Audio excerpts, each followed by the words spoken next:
আজি প্ৰথম নিম চাবোন বনালোঁ আৰু সঁচাকৈ ইমান ধুনীয়া হ'ব বুলি ভবাই নাছিলোঁ আৰু ভয়ো লাগি আছিল বহুতো বনাওঁতে হয় নহয় এনেকুৱা ভাবো আহি আছিল আৰু কেনেকৈনো বনালোঁ আপোনালোকক দেখুৱাম বলক তেন্তে ভিডিঅ'টো আৰম্ভ কৰোঁ। নমস্কাৰ বন্ধু বান্ধৱীসকল, আশা কৰোঁ আপোনালোকৰ সকলোৰে খবৰ ভাল। মমাইনে আপোনালোকক সকলোকে মোৰ ইউটিউব চেনেলটিলৈ স্বাগতম জনাইছোঁ আৰু আজি বহুদিনৰ মূৰত ভিডিঅ' বনাবলৈ লৈছোঁ। আশা কৰোঁ আপোনালোকে আজি ভিডিঅ'টো চাই নিশ্চয় ভাল পাব বুলি আৰু ভিডিঅ'টো শেষলৈকে চাব বুলি। গৰমৰ দিনত আমাৰ ছালত বিভিন্ন ধৰণৰ ৰোগে দেখা দিয়ে, যেনেকুৱা আমাৰ খৰ খজুতি নাইবা ছালত সৰু সৰু ঘামচি এনেকুৱা ধৰণৰ দেখা দিয়ে। বিশেষকৈ আমি গৰমৰ দিনত ছালখন বহুতেই যতন ল'ব লাগে আৰু যতন ল'লেহে আমাৰ ছালখন ধুনীয়া হৈ থাকে, নহয় জানো? গতিকে আজি মই ঘৰতে নিম চাবোন বনাম আৰু মই কেনেকৈনো বনাম আপোনালোকক দেখুৱাম। আপোনালোকে ভিডিঅ'টো চাব শেষলৈকে। তাৰ কাৰণে মই প্ৰথমে নিমপাতখিনি মই গছৰ পৰা ছিঙি লৈ আনিলোঁ। এতিয়া মই নিমপাতখিনি ধুনীয়াকৈ ধুই মেলি মিক্সিত মিহি কৰি লওঁ। নিমপাত আমাৰ ছালৰ কাৰণে বহুত উপকাৰী হয় আৰু মাজে মাজে আমি নিম পাতেৰে গা ধুবও লাগে।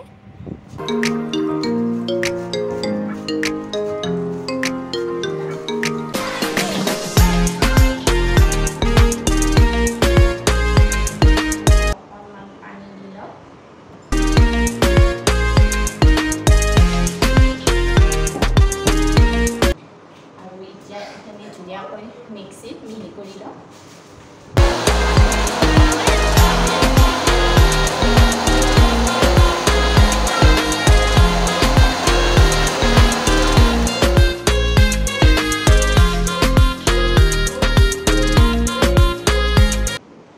ভালকৈ মিহি হোৱা নাই, আকৌ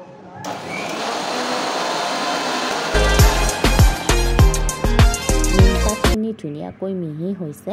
এতিয়া মই চেকনিৰে চেকি ৰসখিনি উলিয়াই ল'ম।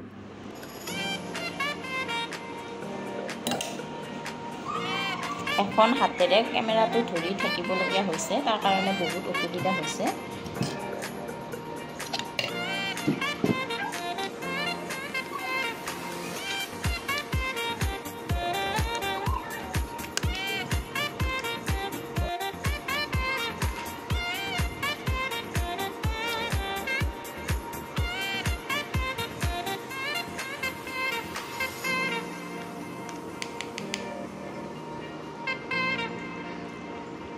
ইয়াৰ পিছত নিম পাতৰ ৰসৰ লগত মিহলাই দিম ভিটামিন ই কেপচুল।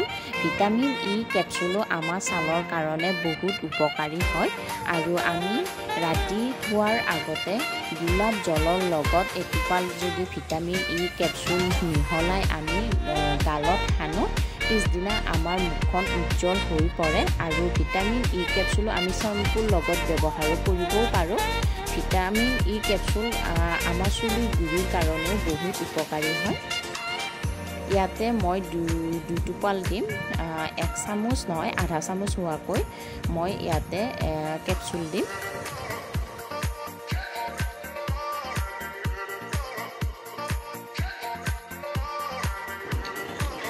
এতিয়া এনেকৈ মই মিহলাই ল'ম।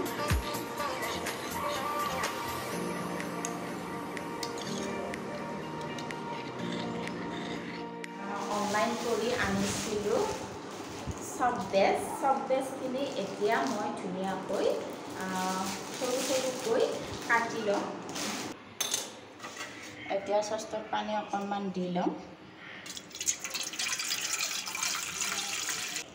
পানীখিনি গৰম হোৱাৰ পিছত মই গ্লেচাৰিন চব বেজখিনি পানীখিনি দি গলাই ল'ম আগতে। চচপেনটোতে লওঁ, চচপেনটো ধৰে ধুনীয়া হ'ব। ধুনীয়াকৈ সৰু সৰুকৈ মিহি মিহিকৈ কাটি ল'ম।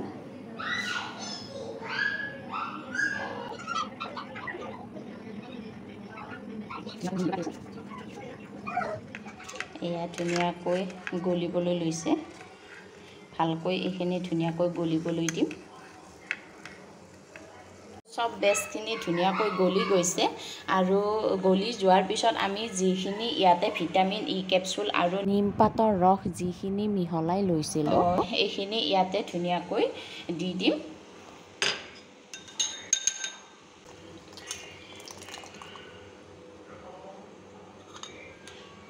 এতিয়া আকৌ পুনৰ লৰাই দি থাকিম। ঘৰতে এনেকৈ নিম চাবোন বনাই ঘৰতে ব্যৱহাৰ কৰিলে বহুতখিনি উপকাৰ পাওঁ আৰু বহুতখিনি ভাল ৰিজাল্ট পোৱা যায়। আৰু নাজানো কি হৈছে, আজি প্ৰথম বনাইছোঁ। কি হৈছে নাজানো, ভগৱানক ভাবি চিন্তি লৈয়ে বনাইছোঁ। ইয়াৰ পিছত মই চাবোন বনোৱা কেছত অলপ অলপকৈ নাৰিকল তেল দি লৈছোঁ আৰু হাতেৰে এনেকৈ তেলখিনি মিহলাই দিছোঁ।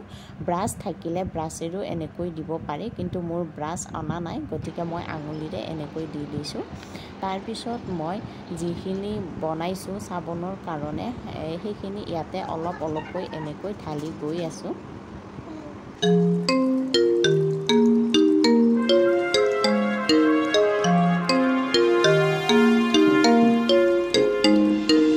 আৰু ইফালে এই তিনিটা নহ'লগৈ, কোনো কথা নাই, আজি প্ৰথম বনালোঁ।